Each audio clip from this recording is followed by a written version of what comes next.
Alright, guys. So first and foremost, if you do not have the current reading PowerPoint up, I would recommend getting that up. I would slide down to slide, I'm going to say 13, okay?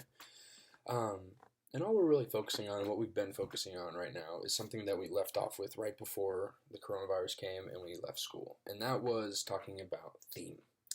And we spent a lot of time talking about holes and talking about how there was different themes that we could find in holes and what were they doing and how did they relate to each other and where did we even get these ideas, okay? Um, I've added some things that are good to talk about there and that we can read through that I want you to look at, but I've also just wanted to add a few things. So theme is so important, right? Theme is so important because at the end of the day, it is the central idea of your whole story.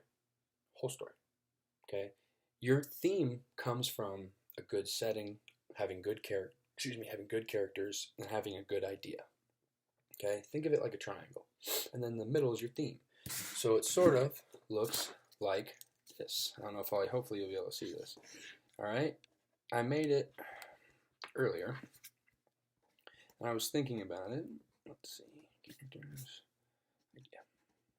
And it all creates the theme.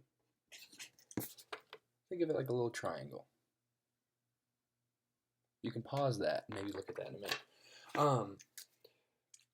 As we keep going forward too, just understand that having a really good theme is important because it makes the reader really come in and remember your story. If you have an average story, right? Say your story is about like a detective, okay? And the detective discovers some criminal is trying to go take over the world. At the end of the day, he tracks him down, he finds him, then he ends it all. You know what? That could probably be a cool story. It might be, but there's a million of those. There's a million of that.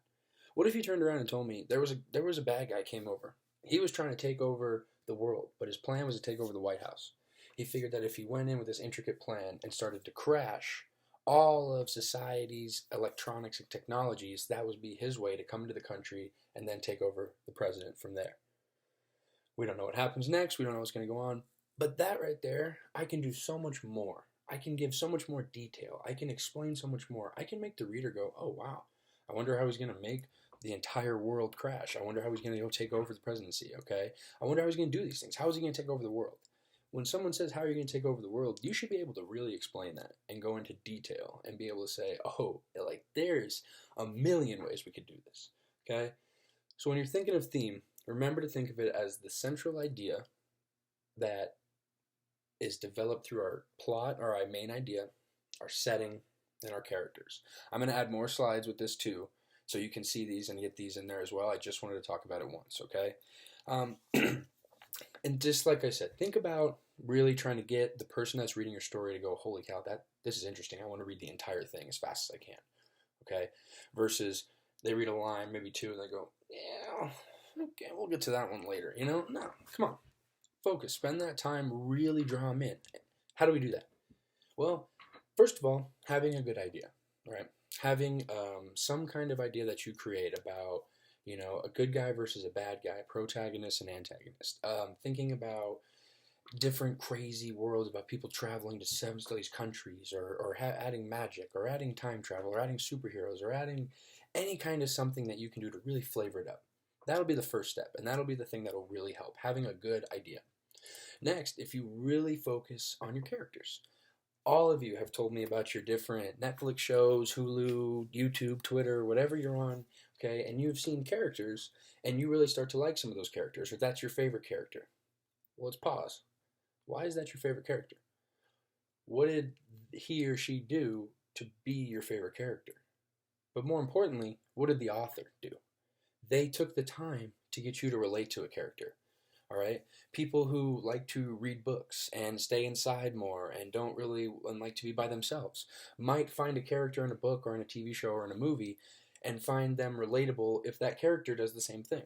If somebody is a captain of a football team and always is the Mr. Popular and knows everybody and is always active doing things, okay, well, and then that character was appearing in a book or appearing in the movies, he would relate to that character or she would relate to that character.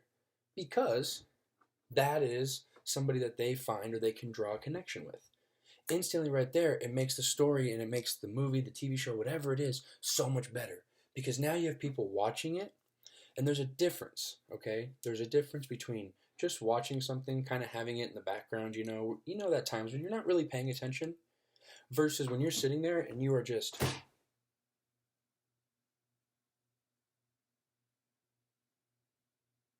from start to finish, okay? That's the difference. And that's what can happen if you really create characters. You're writing a story, talking about some characters. What's a really good way to make a character relatable? Explain them.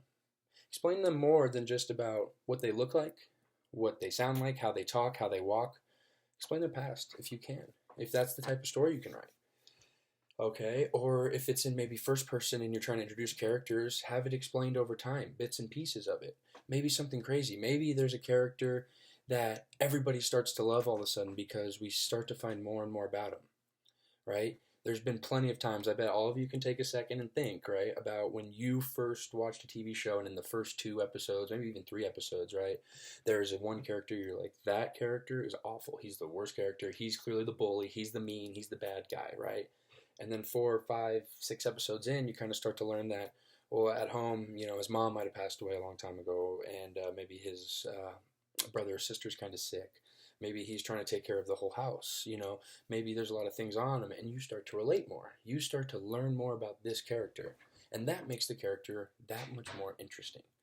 And those are these little things, okay? I'm going to have more videos. We're going to talk more about this. I'm going to keep adding to this. I know this is an interesting and difficult concept, but it is also so important, okay? Remember to, yeah, that's pretty much all of it.